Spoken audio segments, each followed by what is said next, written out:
భారత మాతాకి జై, భారత మాతాకి జై, భారత మాతాకి జై. ఈరోజు ఒక మిక్స్డ్ ఫీలింగ్ తోటి ఇక్కడికి వచ్చాం.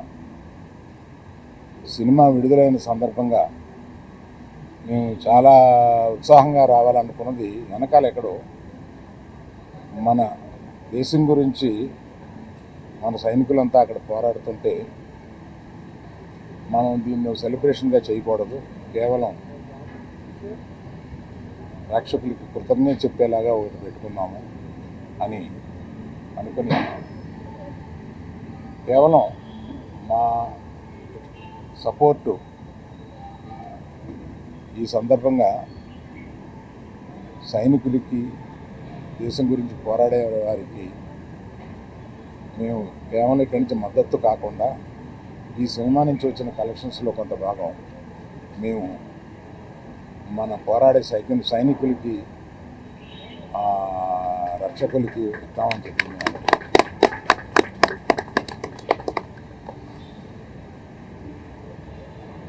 మేము యాక్చువల్గా ఈ సినిమా రిలీజ్ డేటు అనౌన్స్ చేసిన తర్వాత ఈ ఉద్రిక్తత వచ్చింది.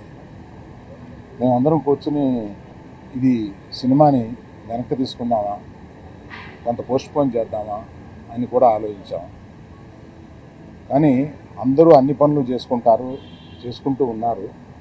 మనం కూడా మన పని చేసుకుందాము అనేది కాకుండా సినిమాని తీయడానికి 300-400 మంది ఇక్కడ కష్టపడమే కాకుండా అనేక వందల థియేటర్లో దీన్ని రిలీజ్ చేస్తాము. ఆ వందల థియేటర్లో అనేక కుటుంబాలు వీటి మీద ఆధారపడి ఉంటాయి. అందరూ పని చేసుకుంటున్నారు కనుక ఇది రిలీజ్ చేసిన మాత్రం తప్పుగా రాదనే ఒక ధైర్యంతో ఇది తీసుకున్నాం. సో ఒక పరిపాటిగా ఇవాళ దీన్ని ఇక్కడికి వచ్చి మేము ప్రేక్షకులకి కేవలం కృతజ్ఞత చెప్పుకుందామని వచ్చాం. సో ఇక సినిమా గురించి మాట్లాడతాను. ఈ సినిమా చాలా ఆహ్లాదకరంగా ఉండడానికి మొదటి నుంచి ప్రయత్నించాము. ఆ ప్రయత్నం మాది సఫలమయ్యి ఇవాళ పొద్దున్న థియేటర్లో చూస్తే ఆ రియాక్షన్ చూస్తే మాకే మేము అనుకున్న దానికన్నా ఎక్కువ ఇంత రియాక్షన్ వచ్చింది ఏంటా అనే ఒక ఫీలింగ్ వచ్చింది. అందుకని అటువంటి ఈ చిత్రాన్ని ఇంత ఇదిగా రిసీవ్ చేసుకున్న ప్రేక్షకులందరికీ నా కృతజ్ఞతలు. మేము మళ్ళీ ఒక సక్సెస్ మీట్ లాంటిది ఏదన్నా 2-3 రోజుల్లో పెడదామని అనుకుంటున్నాము.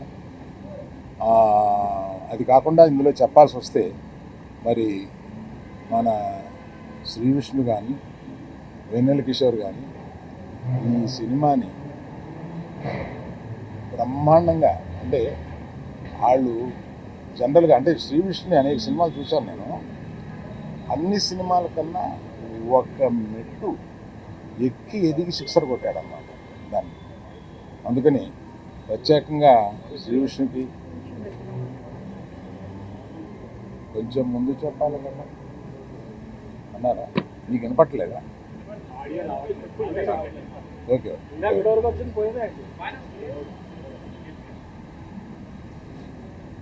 సో శ్రీ విష్ణు గారు అంతా చాలా బాగా చేశారు. వెన్నెల కిషోర్ గారిని ఏదో మనం మామూలుగా ఓ కమెడియన్, ఫుల్ లెంగ్త్ కమెడియన్ ఏదో అనుకుంటాం, ఒక సైడ్ కిక్ అనుకుంటాం, కానీ ఫుల్ కిక్ ఇచ్చి కొట్టారు మనకి. ఇతను చూస్తే ఫుల్ కిక్ వస్తుంది అన్నమాట మనకి. అట్లాగా ఒక సెకండ్ హీరో లెవెల్లో మొత్తం హీరోతో పాటు ఉండి సినిమాని నడిపించారు. వీళ్ళందరినీ నడిపించిన దర్శకుడు కార్తిక్ గారికి కృతజ్ఞతలు. అలాగే మా కో ప్రొడ్యూసర్స్ ఇద్దరు వచ్చారా? Hello sir.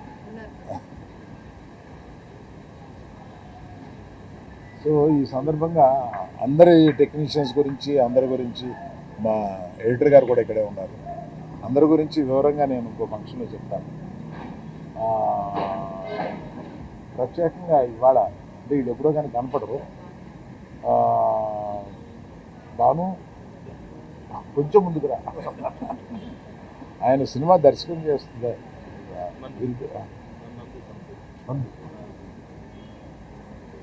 భావనవాడి నందు వీళ్ళు ఒక ద్వయం.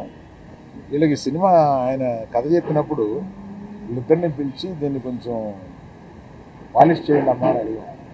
వీళ్ళు దాన్ని డైలాగ్స్ అసలు మొత్తం కొన్ని సీన్లు అవి విపరీతంగా పాలిష్ చేసి వాళ్ళు దగ్గర మర్చిపోయేలాగా చేశారు.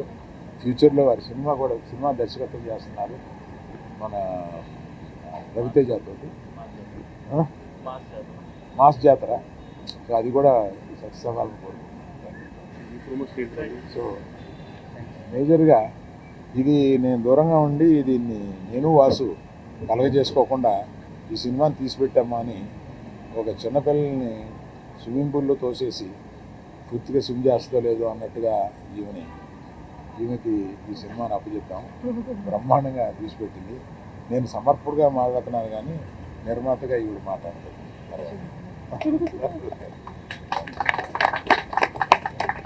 ఇప్పుడు ఎవరు మాట్లాడతారు? హీరోయిన్ చెప్పలేదు, మర్చిపోయానండి. నాకు పంపడిపోద్ది ఇవాళ. వీళ్ళిద్దరి గురించి చెప్పడం మర్చిపోయాను. వీళ్ళ తర్వాత పక్కకు వచ్చిన తర్వాత నేను మామూలుగా ఉండదు. వీళ్ళిద్దరూ సినిమాలో చాలా అంటే పాత్రలు కూడా అలాగా డైరెక్టర్ గారు కానీ రచయితలు కానీ అలా విభజించారు. వీళ్ళిద్దరూ బ్రహ్మాండంగా చూడడానికి చాలా గ్లామరస్గా సినిమాలో ఉండి సినిమాని మనకేం బోరు కొట్టకుండా మంచి కలర్ఫుల్గా కనపడేలాగా వీళ్ళిద్దరూ చేసి ఆ సినిమాని సక్సెస్ అవ్వడానికి చాలా హెల్ప్ఫుల్ చేశారు.